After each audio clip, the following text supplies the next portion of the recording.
Breaking news. So the Russian soldiers, otherwise known as Russia's African Corps, in collaboration with Malian armed forces, set a trap to the terrorists that invaded Mali a day before yesterday. That was Friday, 24 April 2026. While the terrorists were coming into town, making videos of themselves, celebrating their victory of town and villages that they have taken over. They even made a video of the governorate palace that they invaded in Kidal. Here is the video. Those ones, they did not shoot at them. They just allowed them to come in. They lured them to come inside the town. And they were going in. They were making videos of themselves.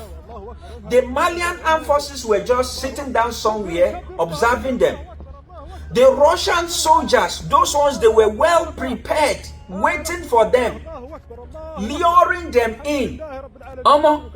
When they lured these terrorists into a place of no return, come and see how Russian soldiers plus Malian armed forces devouring these terrorists like lion that was hungry for more than a year. They neutralized them. Oh my goodness, how I lack words to describe how they finish these terrorists. They deal with them mercilessly. Even those ones that were trying to escape, the villagers hold them. They lynch them. No be small thing happened yesterday, 25 April 2026 in Mali. Please share it.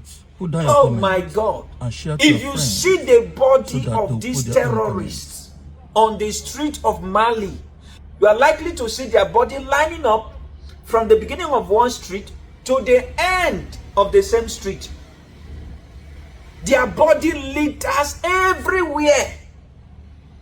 And the few ones that try to escape, the villagers run after them, catch them and lynch them. They could not escape yesterday. Oh my God, you cannot even count their bodies. It's just too much. They scattered everywhere. They deal with them. I was like, yes. Like, they deal with them and I was satisfied. Sorry, because I cannot post all of these videos here because it's horrible. It will go against the community guideline of this app. Okay, for those of you that would like to watch some of these videos, please join our Telegram channel. The link is in the comment section.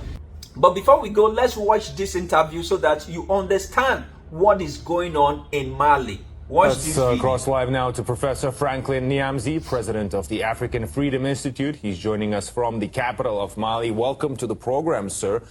And indeed, the Alliance of Sahel States has been engaged in counterterrorism operations in the region for quite some time now. But why is there now a resurgence of terrorist attacks? Why the timing? The West is in a very serious and deep economic crisis, financial crisis, energetical crisis. The West is, in fact, the poorest part of our world. They don't have gold, they don't have gas, oil in their soil. They need to organize wars everywhere through the earth so that they can squander strategic resources of sovereign people. You see the war against Russia, it is the same goal. The war against Iran is the same goal. The war against Venezuela is the same goal. The war against Libya, Iraq, and many other countries through these two last centuries, organized by NATO's force and notably Western forces, those wars have only one goal: destabilize to loot, destabilize to steal, destabilize so that you can dominate by lies and by instrumentalizing international law.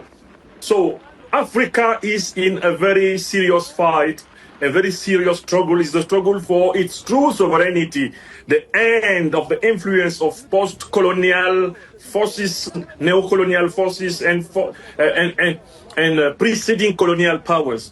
These terrorists are not Africans just fighting against Africans. They are instrumentalized Africans fighting for Western and Middle Eastern interests against their own people just because, as mercenaries, they are paid daily for their crimes. So this is a very important issue for all Africans today. We have to support Mali, to support Sahelian State Alliance, because those countries of this confederation are the only who show a coherent, clear determination to fight for African sovereignty, prosperity, dignity, peace, and security. In all of this, do you know one thing that marvels me? Even when everybody knows that all these terrorists in the Sahel regions of Africa and even Boko Haram terrorists in Nigeria are being sponsored by the West, even when there is a video evidence of the US lawmaker in the US Congress admitting to the fact that they are the ones sponsoring Boko Haram terrorists in Nigeria through USD aid, you will still see some church mongoose after watching those videos coming out to accuse Iran of sponsoring terrorism in Sahel regions of Africa and even in Nigeria here. That is one thing that marvels me. Even with all this evidence that the West, our colonial masters, our slave masters, are the ones sponsoring these terrorists in Africa, you will still see church mongoose coming to accuse Iran. And when you ask them of evidence, they have nothing to say. And even when you present your own evidence to them to know that this is where this thing is coming from, they will turn blind eyes. You will see them displaying moral dishonesty and intellectual bankruptcy. It's amazing. And that's why people keep calling them church mongoose. You present them with facts, they don't want to listen. Okay, you give me your own evidence so that I will know that you know this thing. Provide us with your evidence that Iran is the one behind this thing. They have no evidence. When you provide your own evidence to them, they don't want to look at it. Like, I don't know where they come from. They behave like sorry. See you guys in the next video.